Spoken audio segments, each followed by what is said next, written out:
The final battle took place in the Vega system, where the last Vulcan forces had gathered for their final stand.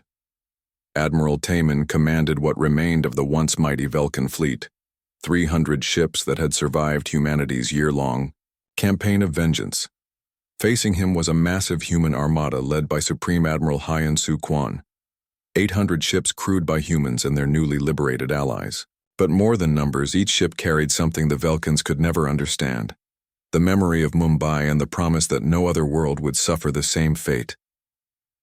Final transmission incoming from the human fleet, reported Taemin's communications officer, his voice shaking. On the main screen appeared the face of Admiral Hyun-Soo Kwon. Behind him stood officers from dozens of species, Zephyrians, Altarians, and others who had thrown off Vulcan chains. "This is Supreme Admiral Hyun-Soo Kwon of the United Earth Defense Force," came the cold, measured voice. "You have exactly one opportunity to surrender unconditionally. 1 year ago, you fired 10 missiles at Earth. You killed 3 million innocent people. You made one critical mistake.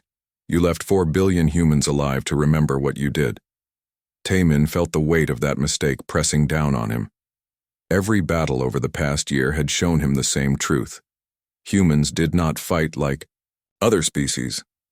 They fought like their survival depended on every victory, because it did. "We offer you the same choice you offered us," Hyun-Soo continued. "Surrender now, or be destroyed. The difference is we actually mean it when we say it's a choice." Captain Moon Soo-jung, commanding the heavy cruiser Mumbai's Memorial, requested permission to deliver the final ultimatum personally.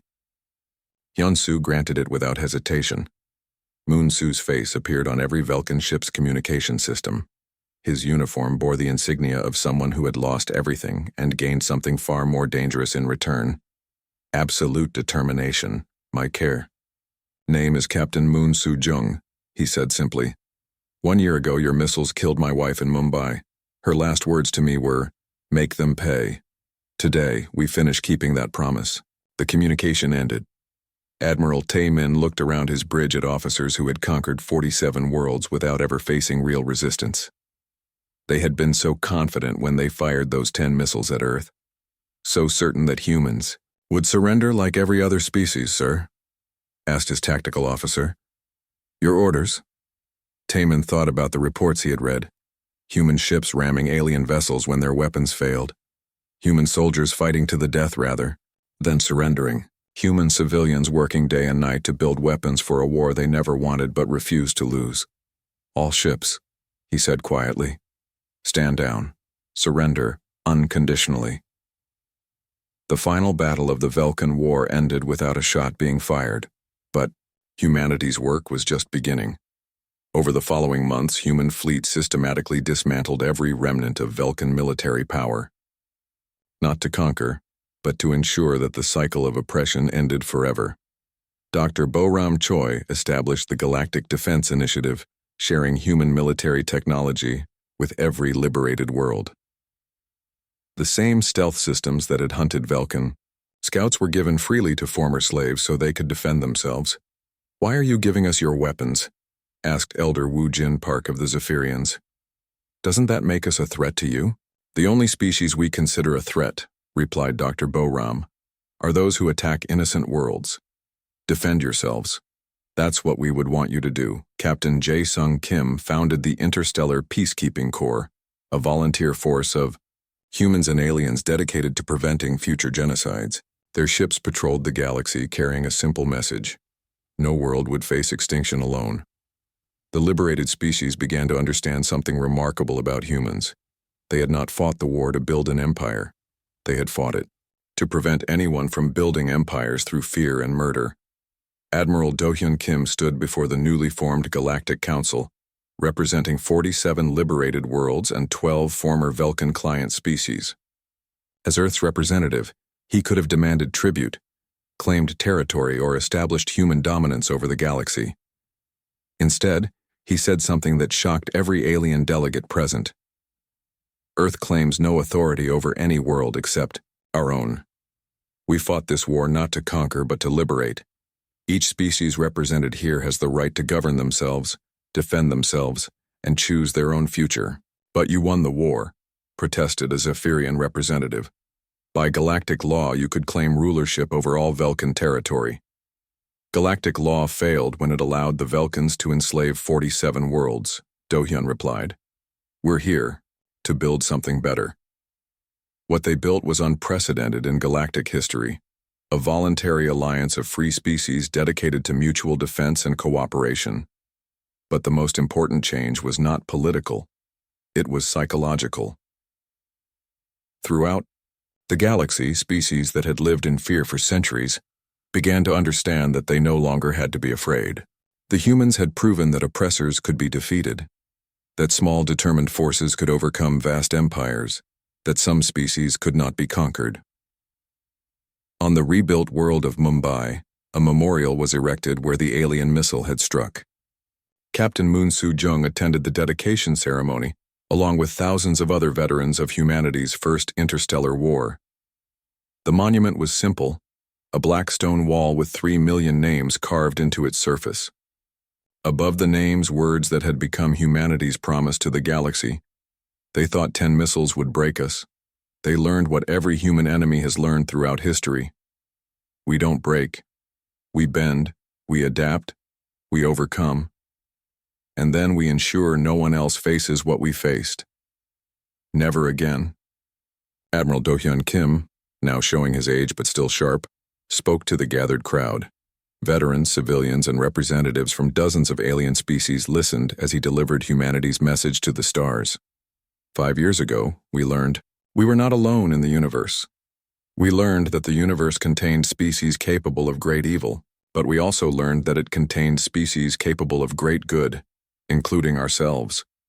He gestured toward the memorial wall. These 3 million people died because aliens thought humans could be terrorized into submission. Their deaths awakened something in our species that had been sleeping since our ancestors first looked up at the stars and wondered if anyone was out there. The crowd was silent, remembering. Now we know. We are not alone. But more importantly, no one else is alone either. Every species that faces extinction, every world that faces conquest, every civilization that faces oppression, they have allies. Now, they have protectors. He looked up at the sky where human and alien ships patrolled together in Earth's defense fleet. The Velkans fired 10 missiles at Earth thinking it would end a war before it started. Instead, it began something they never expected. Not humanity's empire, but humanity's promise. We promise that no species will face what we faced. We promise that genocide will not be tolerated. We promise that freedom is worth fighting for. The crowd's response echoed across the rebuilt city and up to the stars themselves. Never again. The years that followed, that promise was tested many times. Aggressive species tried to fill the power vacuum left by the Velkan Empire's collapse. Each time, they found themselves facing not just human fleets but coalitions of free worlds united in defense of each other. The galaxy learned a new truth. Species that defended each other were stronger than any empire built on fear. Captain Moon Soo-jung, now an admiral commanding the Interstellar Peacekeeping Corps, received reports from across the galaxy. Pirates attempting to raid the Altarian system had been driven off by a joint human-Zephyrian fleet. A militant faction trying to re-establish slavery on Kepler 442b had surrendered when faced with troops from 6 different species. "Sir," reported his communications officer, "we're receiving a distress call from the Tau Ceti system. Unknown aggressors are threatening a colony world." Moon-Soo smiled grimly. "All ships, set course for Tau Ceti. Let's remind the galaxy what happens when you attack innocent people." As the human fleet jumped to faster than light speed, Moon-Soo thought about his wife's last words. Make them pay. Make them all pay. The payment had been collected in full. The Velkan Empire was gone. Their victims were free. Justice had been served. But more than that, humanity had transformed from victims into protectors. The species that had almost been wiped out by 10 missiles had become the galaxy's guardians, ensuring that the words "never again" had meaning for every world under the stars. The Velkans had wanted to teach humanity fear. Instead, they had taught the galaxy that some species could not be broken, some species fought back, and some species kept their promises no matter how long it took or how much it cost. Humanity had taken its place among the stars, not as conquerors, but as the answer to a question every oppressed species had asked throughout galactic history. Is anyone coming to help us? The answer was yes, and they wore the uniforms of Earth. The Velkan High Command meeting had been called for the first time in 3 centuries. Admiral Taman stood before the Council of 12, representing the conquered species that formed their empire. His hands shook as he delivered his report.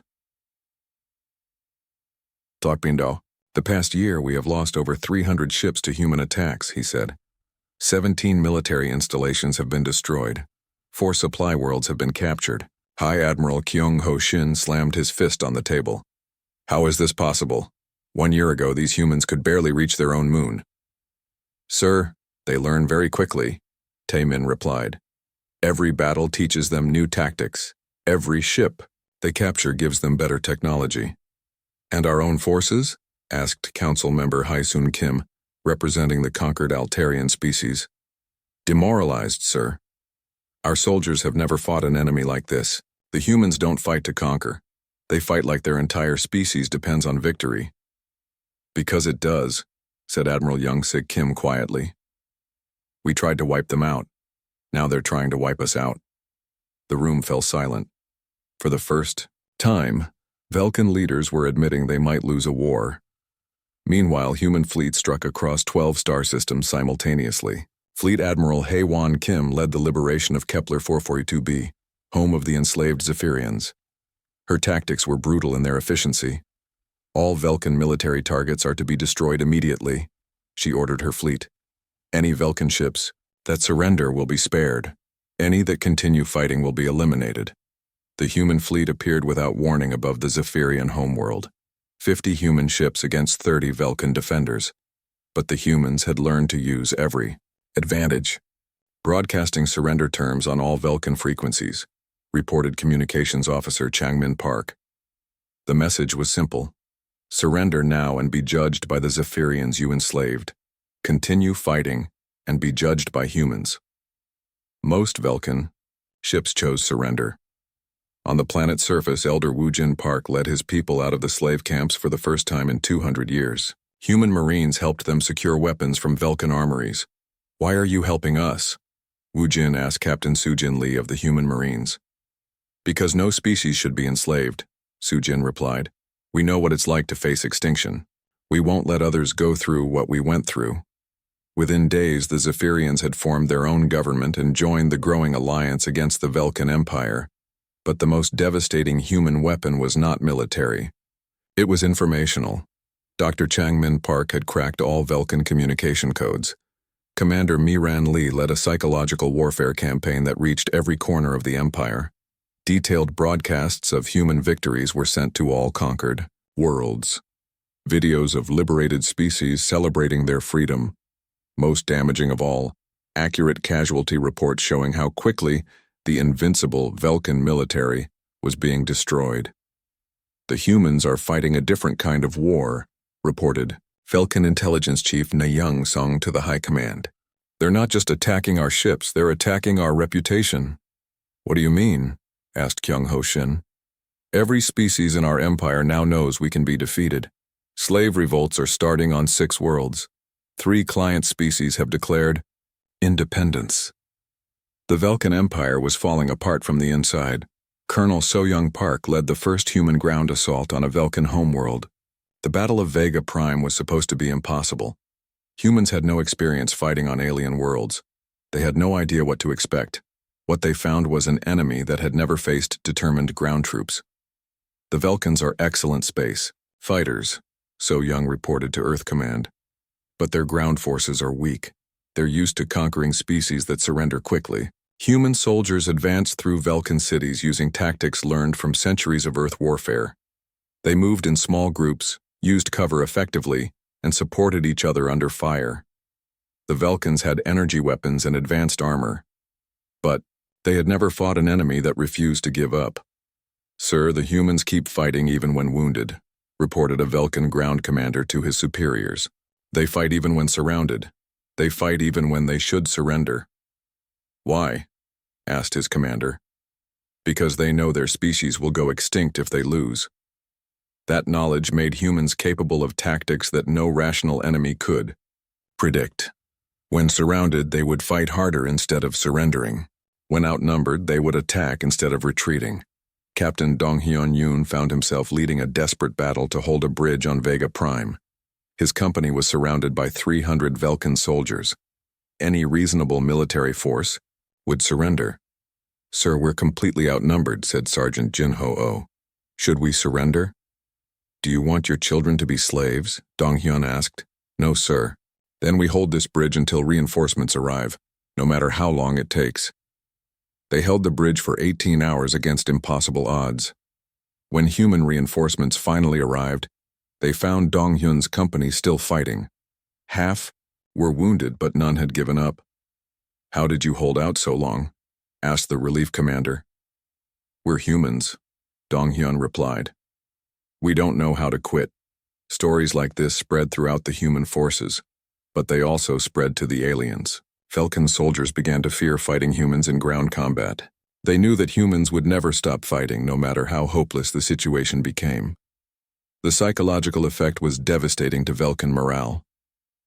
1 year after the Mumbai strike, Admiral Do-hyun Kim received a report that made him smile. 12 worlds had been liberated from Velkin control. The enemy fleet was reduced by 60%. Revolution was spreading among the conquered species. "Sir, we're receiving a transmission from the Velkin High Command," reported Communications Officer Yoo-jin Nam. "They want to negotiate." Do-hyun was not surprised. The aliens had finally learned what every human enemy throughout history had learned. Humans fight harder when their survival is threatened. "Put them on screen," he ordered. High Admiral Kyung-ho Shin appeared on the communication display.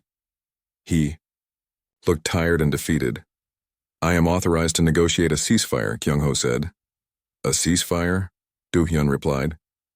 "You attacked our planet. You killed 3 million innocent people. You tried to make us your slaves, now you want a ceasefire? We can offer compensation for the damage to your world." Do-hyun's expression hardened. "The only compensation we want is justice. For every species you've enslaved. For every world you've conquered, for every life you've destroyed." "That would mean the end of our empire." "Yes, it would." Kyung-ho stared at the human admiral. "You would destroy us completely?" "We would give you the same choice you gave us," Do-hyun said. "Surrender unconditionally or be destroyed. The difference is, we're actually giving you a choice." The transmission ended. 3 days later, the final battle of the war began. The remaining Velkin forces had consolidated at their home system for a last stand. Admiral Tae-min commanded 800 alien ships against a human armada of 600 vessels. But the human fleet was not alone. Ships from 12 liberated species fought alongside them. Zephyrians who remembered their freedom. Altarians who had thrown off their chains. Dozens of other species that had decided they would rather fight with humans than live as slaves. "This is Admiral Sunho Bayek of the United Earth Defense Force," came the transmission to the Velkin fleet. "You have one opportunity to surrender, unconditionally.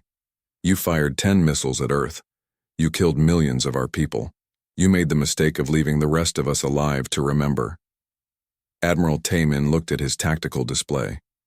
He was outnumbered, outgunned, and facing an enemy that had proven it could not be defeated. But he had his orders from the High Command. "All ships," he broadcast to his fleet. "Attack." The final battle lasted 3 hours and 17 minutes. When it ended, the Velkin Empire had ceased to exist as a military force. But the war was not over yet. Human fleets began the systematic dismantling of every Velkin military installation in the galaxy. Not to conquer, but to ensure that no species would ever face what humanity had faced. Captain Moon Soo-jung, now commanding a fleet of liberated worlds, stood on the bridge of his flagship. Through the window he could see the wreckage of Velkin ships floating in space. He thought about his wife's last words. "Make them pay. Make them all pay." "Sir," said his communications officer, "we're receiving surrender messages from the last Falcon strongholds." Moonsu nodded. The aliens were finally learning what humans had tried to teach them from the beginning. Some species cannot be conquered. Some species fight back. Admiral Sun Ho Bayek stood on the bridge of his flagship, the Earth's Pride. Around his ship, 19 other human vessels prepared for humanity's first major space battle. They were heading to Proxima Station, an alien refueling base in the Alpha Centauri system. Intelligence reports said 50 alien ships defended the station. The humans had 20 ships. The odds were not good, but Sun Ho had learned something important about humans during his military career. They fought best when the odds were against them. "All ships report ready for battle," said communications. Officer Insu Kim Sun Ho looked at his fleet on the tactical display. 6 months ago, these ships did not exist. Now they carried the hopes of 4 billion humans. "Open channel to all ships," Sun Ho ordered. The faces of his ship captains appeared on screen. They came from different countries and different backgrounds. Captain Dong Hyun Yoon from America, Captain Ji Woo Song from Britain, Captain Haewon Kim from Australia, all united by one purpose: make the aliens pay for Mumbai. "In 1 hour we will reach Proxima Station," Sun Ho told them. "We are outnumbered and outgunned. Anyone have a problem with those odds?" Captain Dong Hyun Yoon laughed. "Sir, we're humans. We've been outnumbered and outgunned since our ancestors decided to hunt mammoths with sharp sticks." The other captains agreed. They had all volunteered for this mission knowing they might not return home. "Remember your training," Sun Ho said. "We don't fight fair. We fight to win. Use every trick we've learned. Show these aliens what happens when they attack Earth." Proxima Station was a massive structure floating in space. It served as a fuel depot and repair facility for the Vulcan fleet. 50 alien ships patrolled around it, confident that no enemy could reach this far from Earth. Station Commander Junho Min was reviewing supply reports when his sensor officer reported something impossible. "Sir, we're detecting 20 unknown ships approaching the station." "Unknown ships?" Junho was confused. All Vulcan ships should be accounted for. "Sir, these ships, they match the energy signatures of the missing human vessels." Junho felt his blood turn cold. Human ships? Here? That was impossible. Humans could barely travel between planets. "Red alert," he shouted. "All defense ships to battle positions."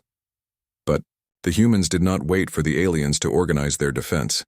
"Attack," Sun Ho ordered. The human fleet split into 5 groups of 4 ships each. They attacked from different directions using tactics the aliens had never seen. Captain Dong Hyun Yoon led his group in a direct frontal assault. His ships fired everything they had at the alien defenders, drawing their attention. While the aliens focused on Dong Hyun's group, Captain Ji Woo Song led her ships around behind the station. They attacked the fuel storage tanks, causing massive explosions. Captain Haewon Kim's group targeted the alien communication arrays. Without communications, the alien ships could not coordinate their defense. The remaining 2 groups hit the alien repair facilities and weapon platforms. "Sir, the humans are using pack hunting tactics," reported the alien tactical officer to Commander Junho. "They're attacking like a group of wild animals." "That's impossible," Junho replied. "Civilized species don't fight like animals." But the evidence was right in front of him. The human ships moved in perfect coordination, each group supporting the others. When one group was in trouble, another group would attack the aliens, threatening them. The battle raged for 17 hours. Human ships fought with desperate courage. When the Soul's Pride lost its weapons, Captain Ji Woo Song rammed it into an alien cruiser. When the Terran Defiance was surrounded by 3 alien ships, Captain Min Ho Park set off his own reactor, destroying his ship and taking 2 alien vessels with him. But the most shocking moment came when Ji Woo Song led a boarding party onto an alien heavy cruiser. Human Marines fought alien soldiers deck by deck, corridor by corridor. The aliens had better weapons and armor, but the humans fought like their lives depended on it. Because they did. Everyone knew that if they failed here, Earth would face another attack, maybe one that would destroy their whole planet. Bridge secured, Jiwoo reported over the radio. The ship is ours. When the battle ended, Proxima Station was in human hands. The alien fleet was destroyed, but victory had come at a high price. 7 human ships were gone, 3,000 human lives lost. Sunho stood in the captured alien command center, looking at the tactical displays. For the first time in Velkan history, humans had defeated a major alien installation. "Sir, we're receiving communications from the captured alien databanks," reported Intelligence Officer Co Jin-Oh. "Navigation data, fleet positions, military plans." Sunho smiled grimly. The aliens had just given humanity the keys to their entire empire. "What did the files show?" he asked. 47 conquered worlds, 12 allied species, over 1,000. Alien ships scattered across 50 star systems. And their main fleet? Concentrated around their homeworlds in the Vega system. "But sir, there's something else. Records of the species they've conquered. Some have been slaves for centuries." Sunho thought about this information. The Velkan Empire was built on fear and slavery. But what if the slaves learned that their masters could be beaten? "Send a message to Earth," Sunho ordered. "Tell them we have won our first major victory, and tell them to prepare for a long war because we're not stopping here." The news of Proxima Station's capture spread across the galaxy faster than anyone expected. The Velkan Empire had excellent communications, and now the humans controlled one of their major communication hubs. On the conquered world of Kepler 442b, a species called the Zephyrians heard the impossible news. Humans had defeated a Velkan fleet. The mighty empire had lost a battle. Elder Woojin Park of the Zephyrian resistance called a secret meeting. His people had been slaves for 200 years. They had almost given up hope of freedom. "Is this true?" asked young warrior Bo Young Choi. "Have the humans really defeated the Velkans?" "The communications are verified," Woojin replied. "These humans fought a fleet of 50 ships with only 20 ships, and they won." "How is that possible?" asked another Zephyrian. "Because they fight differently," Woojin said. "The humans don't fight for conquest. They fight for survival. That makes them more dangerous than any weapon." Similar conversations were happening on other conquered worlds. The news that the Velkans could be defeated was spreading hope through species that had forgotten what freedom felt like. But the Velkan High Command was not worried about slave revolts yet. They were worried about the humans themselves. "High Admiral." Kyung-ho Shin read the battle reports from Proxima Station with growing alarm.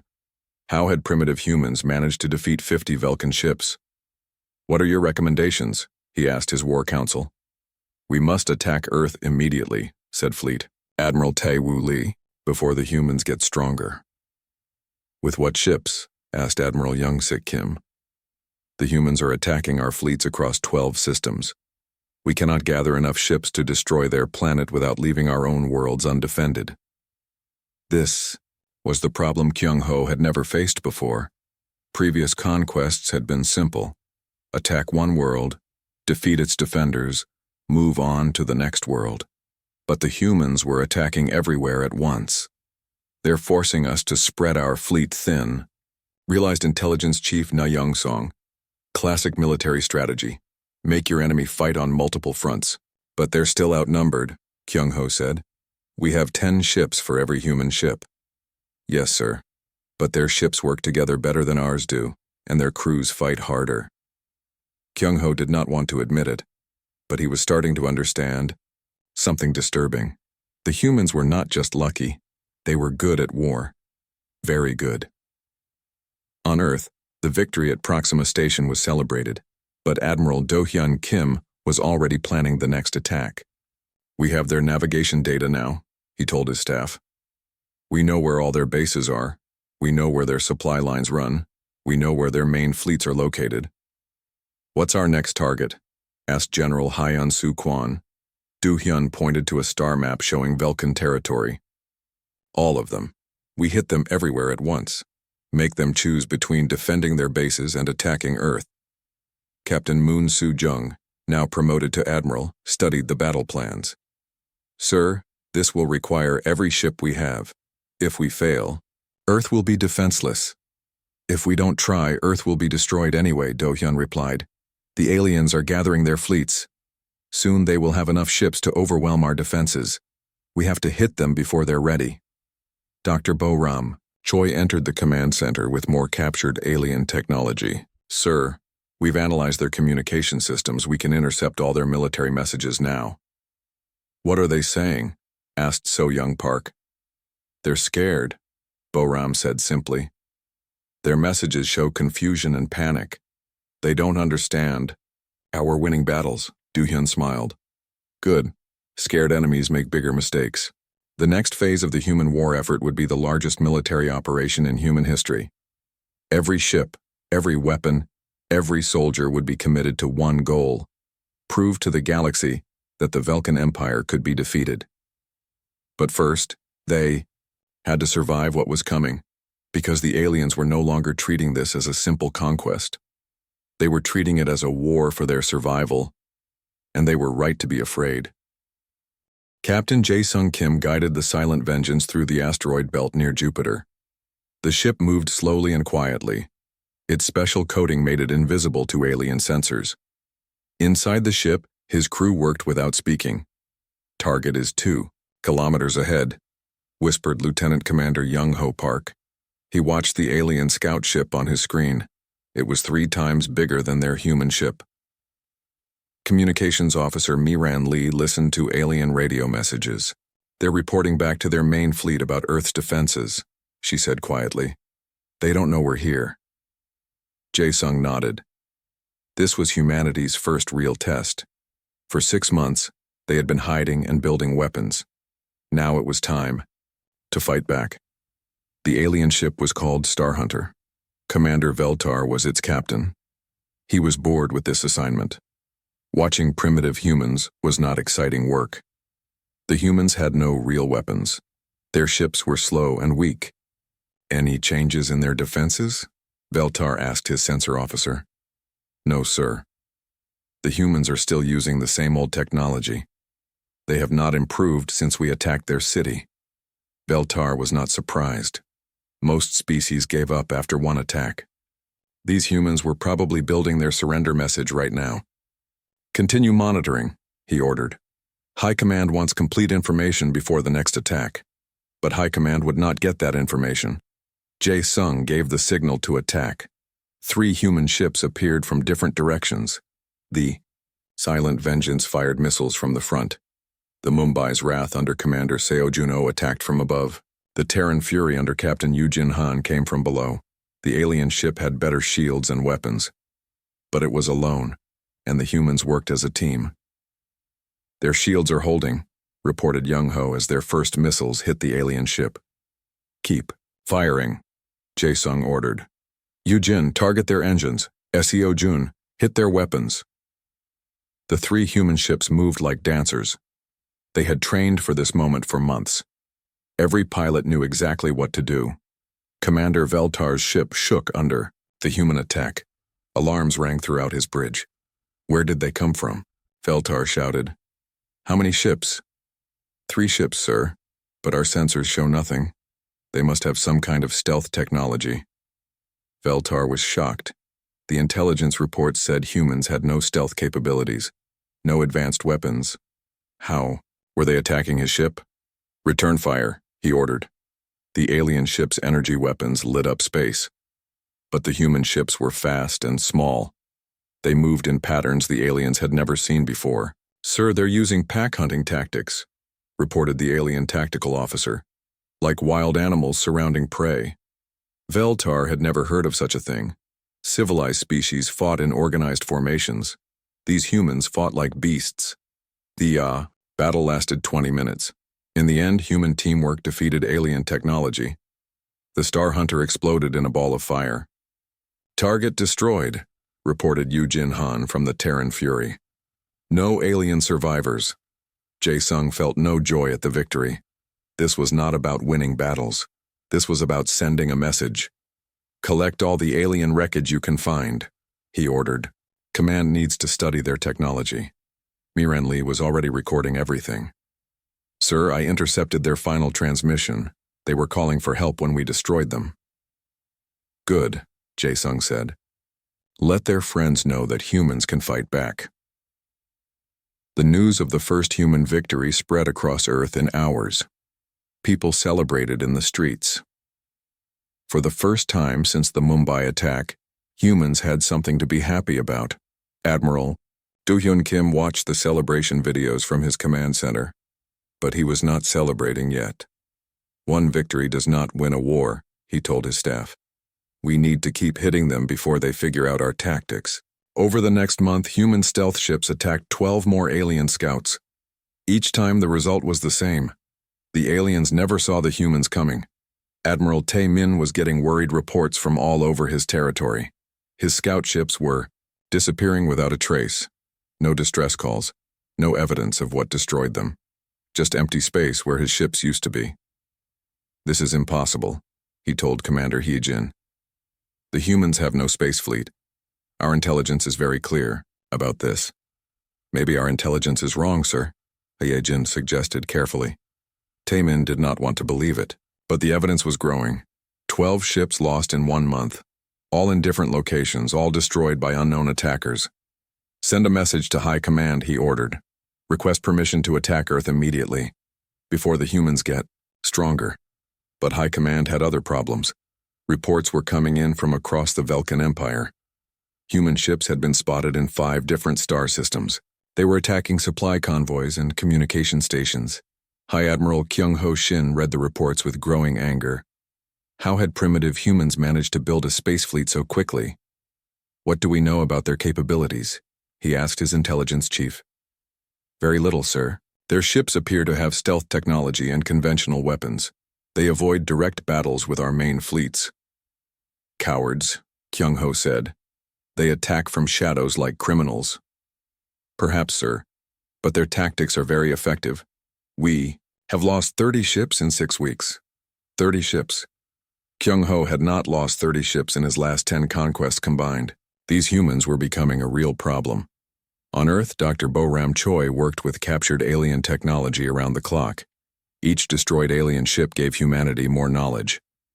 Their energy shields work on frequency rotation, she explained, to the engineering teams. If we can match the frequency, we can penetrate their defenses. Dr. Chang-min Park had been studying alien psychology from intercepted communications. They're getting frustrated, he reported. Their messages show confusion and anger. They don't understand how we're attacking them. Good, said General Hyun Soo-kwon. Confused enemies make more mistakes. The next phase of human attacks was more ambitious. Captain Moon Soo-jung led a fleet of 5 ships to attack an alien supply depot near Alpha Centauri. The depot was defended by 20 alien ships. The humans were outnumbered 4-1. Remember the plan, Moon Soo told his captains. We hit fast and disappear. We're not here to win a battle. We're here to cause problems. The human ships struck without warning. They destroyed 3 alien supply ships and damaged the depot's main facility. Before the alien defenders could organize a counterattack, the humans were gone. Supplies destroyed, depot damaged, no human casualties, Moon Soo reported back to Earth. But the most important result was not the damage. It was the message the aliens found floating in space after the attack. It was a simple recording. Captain Moon Soo-jung speaking directly to the camera. To the Velkan Empire, he said. You killed my wife in Mumbai. You killed 3 million innocent people. Now you know that we can reach you anywhere in space. This is just the beginning. Every attack you make on Earth will be answered with 10 attacks on your ships. Every human you kill will cost you 100 of your own people. Moon Soo leaned closer to the camera. You wanted to make us afraid. Instead, you made us angry. And angry humans are the most dangerous things in the galaxy. The recording ended with images of the destroyed alien ships. Admiral Tae-min watched the human message with growing fear. This was not how conquests were supposed to work. The primitive species was supposed to surrender. They were supposed to beg for mercy. Instead, these humans were hunting his ships like wolves hunting deer. Sir, Hee-jin said quietly. Perhaps we should negotiate with them. Negotiate? Taemin was shocked. The Velkan Empire does not negotiate with primitives. But sir, they're not fighting like primitives, they're fighting like us. Taemin stared at the screen showing human ships attacking his depot. Hyejin was right. These humans fought with tactics he recognized. Military precision, strategic planning, professional execution. They fought like a species that had been at war for thousands of years. How is this possible? He wondered aloud. 6 months ago, they could barely reach their own moon. The answer was something the Velkan Empire had never encountered before. They had attacked a species that learned from every battle, a species that grew stronger when hurt, a species that had spent its entire history fighting wars against enemies just as smart and determined as themselves. The aliens had expected Earth to surrender after seeing superior technology. Instead, Earth had stolen that technology, improved it, and started using it to hunt alien ships across the galaxy. For the first time in Velkan history, they were no longer the hunters. They had become the prey. Captain Moon Soo-jung stood at his wife's grave. The cemetery in Mumbai was full of fresh graves. 3 million people had died in the alien attack. 3 million families were broken. 3 million reasons for humans to fight back. Moon Soo wore his Navy uniform. It was the same uniform he had worn when he married Yoon-ji 5 years ago. The same uniform he wore when he promised to protect her. Now she was dead, and he had failed. "I'm sorry," he whispered to the gravestone. "I couldn't save you, but I promise I will make them pay." A hand touched his shoulder. Moon Soo turned to see Admiral Do-hyun Kim standing behind him. Do-hyun's face was tired. He had not slept much since the attack. "I'm sorry for your loss," Do-hyun said. Yoon-ji was a good doctor. She saved many lives. Moon Soo nodded. He could not trust his voice to speak. "I need good officers," Do-hyun continued. "Officers who understand what we're fighting for. Will you help us?" Moon Soo looked back at his wife's grave. Then he looked at Do-hyun. "What do you need me to do?" "Help us build a fleet. Help us train our people. Help us make sure no other planet ever goes through what we went through." 3 days later, Moon Soo was on a military base in South Korea. Around him, soldiers from every country worked together. Americans, Russians, Chinese, Indians, Europeans. The attack on Earth had done something no politician ever could. It had united humanity. General Hyun Soo Kwan called a meeting of all senior officers. The meeting room was full of the best military minds on Earth. They came from different countries and different backgrounds, but they all had the same goal now. "Let me be clear about our situation," Hyun Soo said. "The enemy has faster ships than us. They have better weapons than us. They have been fighting wars in space for thousands of years. We have been in space for 50 years. The room was quiet. Everyone knew the odds. But they made one mistake. Hyun Soo continued. They let 4 billion humans live to tell about it, and angry humans are the most dangerous things in the galaxy. Dr. Bo-ram Choi stood up. She was the head of the new alien technology research team. We have been studying the missile fragments, she said. The alien technology is advanced, but it's not magic. We can understand it, we can copy it, and we can improve it. She turned on a large screen. It showed pictures of alien metal and circuits. Their weapons use energy systems we have never seen before. But the basic science is something we can learn. Give us 6 months and we will have ships with alien weapons. Dr. Chang-min Park, another scientist, added, We have also been studying their attack patterns. They did not attack us efficiently. They attacked us to cause fear. That tells us they are not just warriors. They are bullies who use fear as a weapon. Moon Soo raised his hand. What about their numbers? How many ships do they have? We don't know, admitted intelligence officer Miran Lee. But we know they have conquered 47 other worlds. That means they have a big fleet. It also means they are spread out, said Colonel So-young Park.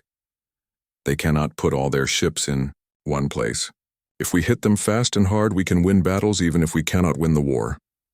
General Hyun-soo looked around the room. The plan is simple. We build new ships using alien technology. We train our people to fight in space. And we show the galaxy that humans cannot be conquered. Over the following months, Earth changed completely. Every factory that could build weapons was working day and night. Every scientist who could study alien technology was recruited. Every person who could fight was trained. In hidden bases around the world, humans built their first space warships. The ships used a mix of human and alien technology. They were smaller than alien ships but faster than anything humans had built before. Captain Jin-Ho Lee commanded the first ship to be completed. The Silent Vengeance was designed to be invisible to alien sensors. Its weapons were not as powerful as alien weapons, but they could destroy alien ships if used correctly. The key is not to fight fair, Jin-Ho told his crew. We are not as strong as they are, but we are smarter, we are faster, and we want revenge more than they want victory. Meanwhile, Dr. Bo-Ram Choi made a breakthrough in understanding alien communication systems. She cracked their codes and learned how to listen to their messages. They are scared, she reported to the command staff. Their messages show confusion about our response. They expected us to surrender. They don't understand why we keep fighting. Admiral Do-hyun smiled for the first time since the attack. Good. Confused enemies make mistakes, and we need them to make mistakes. But the most important change was not in technology or weapons, it was in the people. The attack on Mumbai had awakened something in humanity. Every person on Earth now understood that their species could be wiped out by aliens, and they decided they would rather die fighting than live as slaves. Captain Moon Soo-jung visited schools to talk to children about the war. The children asked hard questions. Are we going to die? Asked a 10-year-old girl. Moon Soo knelt down to look at her. I don't know, he said honestly. The aliens are very strong, but I promise you this. Every adult on this planet is working to keep you safe, and if we have to fight them, we will. Fight them so hard they will never hurt children again. The girl nodded seriously. My older brother joined the Space Navy. He says he will protect me. He will, Moon Soo said. We all will. Stories like this happened all over Earth. Families saying goodbye to sons and daughters who volunteered to fight. Old people working in factories to build weapons.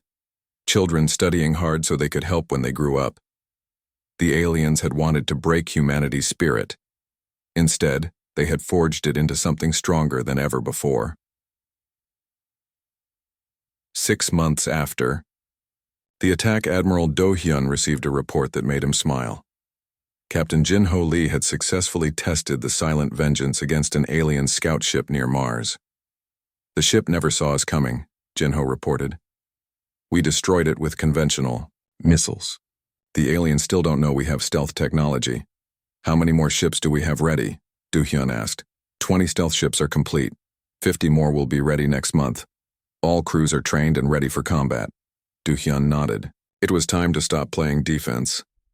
Send orders to all ship captains, he said. We are no longer waiting for the aliens to attack us. We are going to attack them. General Hyun Soo Kwan walked into the command center carrying a folder of battle plans. Sir, we have identified several alien outposts in nearby star systems, small bases with light defenses. Perfect, Do-hyun replied. We will hit them all at the same time. Show the aliens that humans can fight back. Dr. Chang-min Park entered with more good news. Sir, we have finished our analysis of alien psychology. They are used to fighting species that give up easily. They have never faced an enemy that fights harder when hurt. What does that mean for us? Asked So-young. It means every victory we win will hurt them more than it hurts us. They expect easy battles. We will give them the hardest fights of their lives. That night, Moon Soo-jung stood on the observation deck of his new ship, the Mumbai's Wrath. Through the window, he could see Earth below. It looked peaceful from space, but he knew millions of people were working to prepare for war. His communications officer, Lieutenant Yoo-jin Han, joined him at the window. Sir, do you think we can win? She asked.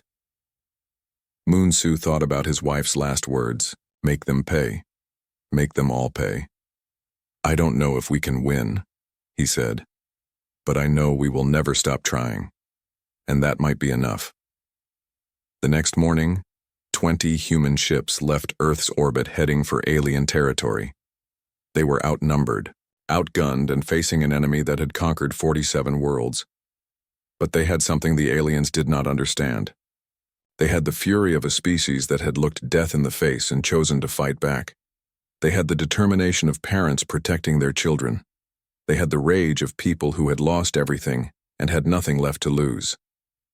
Most importantly, they had each other. Every human ship carried crew members who would die before they let their friends down. Every pilot knew that failure meant the end of their species. The aliens had fired 10 missiles at Earth thinking it would end the war before it started.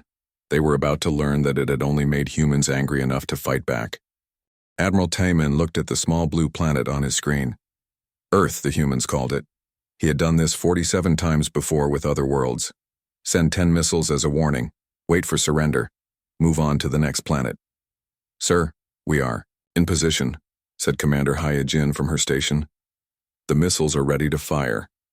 Taemin nodded. The Velkan Empire had never failed. Every species they met always gave up after seeing their power. These humans would be no different. They were young and weak.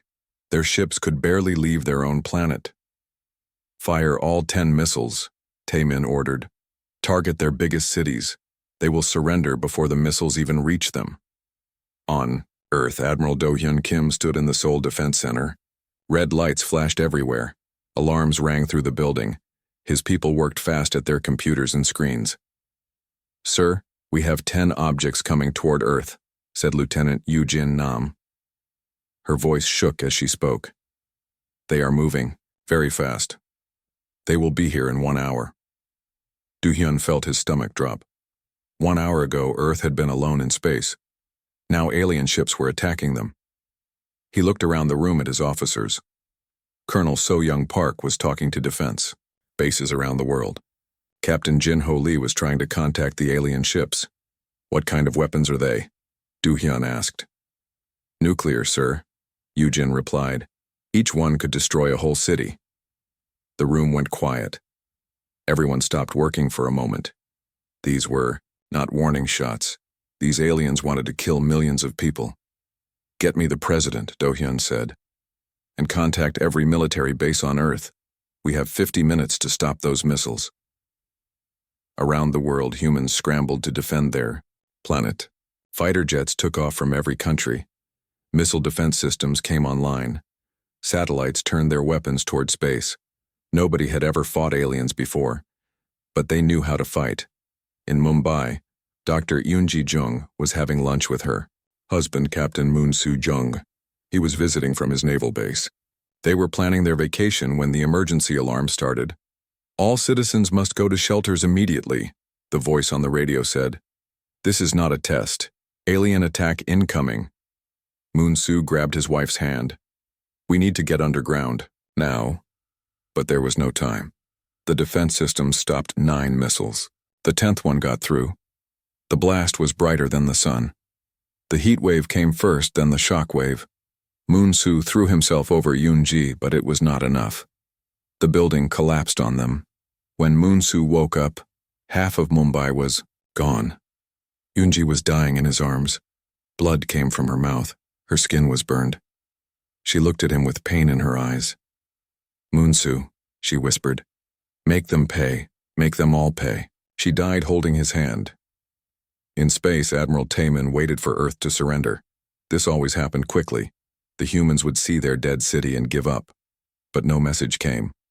Sir, Hyojin said, we are receiving a transmission from Earth. Good, Taemin replied. Put it on screen. The face that appeared was not afraid. Admiral Do-hyun Kim looked directly at the camera. His eyes were hard and angry. To the alien ships above Earth, Do-hyun said, you have just killed 3 million innocent people.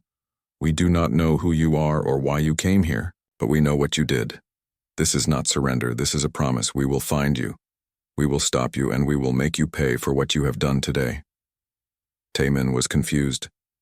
Where was the fear? Where was the surrender? All the other species had begged for mercy by now. Send another message, Taemin told his communications officer. Tell them they have 1 day to surrender or we will destroy their whole planet. The reply came back in 5 minutes. It was not from their government. It was from millions of humans around the world. Videos, messages, and pictures flooded the alien communication system. Humans of every age and color saying the same thing. We will never surrender. In the ruins of Mumbai, Moon Soo-jung pulled himself from the wreckage. Around him, other survivors were doing the same. They were hurt and scared, but they were not giving up. They were helping each other, saving lives, fighting back. A news reporter found Moon Soo as he carried an injured child to safety. The reporter's camera was still working. "Sir, what do you want to say to the aliens who did this?" the reporter asked. Moon Soo looked at the camera. His face was covered in dust and blood. His eyes showed the pain of losing his wife, but his voice was steady. "You made a mistake," he said. "You thought killing some of us would scare all of us, but you don't understand humans. When you hurt our families, we don't run away. We come for you. All of us. Together." The video spread around the world in hours. It reached every human who had access to the internet, and it carried one message: we will not bow down. Within 24 hours, every country on Earth had declared war on the aliens. The United Nations became the United Earth Defense Force. Money flowed into military research. Factories started making weapons. Scientists began studying the missile fragments that had been shot down. Dr. Boram Choi worked with teams around the world to understand alien technology. The fragments showed weapons far ahead of human science, but they also showed something else. These missiles were not meant to destroy us completely, she told the Emergency Science Council. They were meant to scare us. The aliens want us alive but afraid. General Hyun Soo Kwan, now head of Earth's military, studied the attack patterns. "They could have destroyed our whole planet," he said, "but they only sent 10 missiles. They are playing with us." "That was their first mistake," said Do Hyun. "They gave us time to get angry." Around the world, humans began preparing for war. They had no faster-than-light travel. They had no energy weapons. They had no idea how many enemies they faced. But they had something the aliens had not expected. They had 4 billion people who had just watched their species almost die. 4 billion people who had seen Mumbai burn. 4 billion people who were now united by one single emotion: rage. In military bases, soldiers trained harder than ever before. In research labs, scientists worked without sleep to understand alien technology. In factories, workers built weapons and ships as fast as possible. The aliens had given humanity 1 day to surrender. Instead, humanity spent that day getting ready to fight back. Admiral Taemin received his answer exactly 24 hours after his ultimatum. It came in the form of a single transmission from Earth. Admiral Do Hyun Kim appeared on screen again. This time, he was not alone.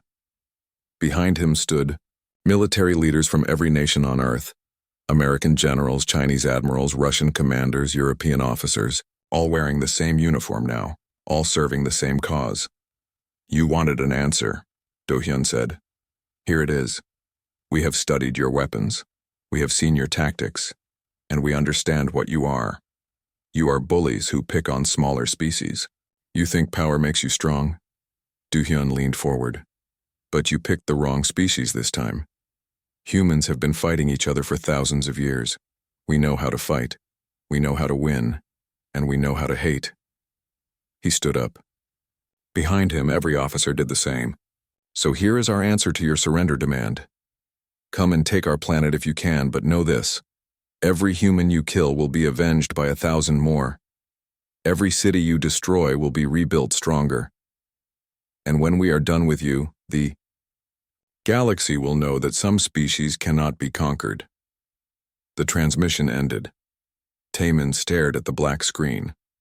In 47 conquests, no species had ever responded like this. Fear, he understood. Surrender, he expected. But this was something new. "Sir," Hyejin said quietly, "what are your orders?" Taemin thought about the videos they had seen. Humans pulling each other from burning buildings, soldiers volunteering to fight an enemy they had never seen. scientists working without rest to defend their world. For the first time in his military career, Admiral Taman felt something he had never felt before when facing a primitive species. He felt afraid.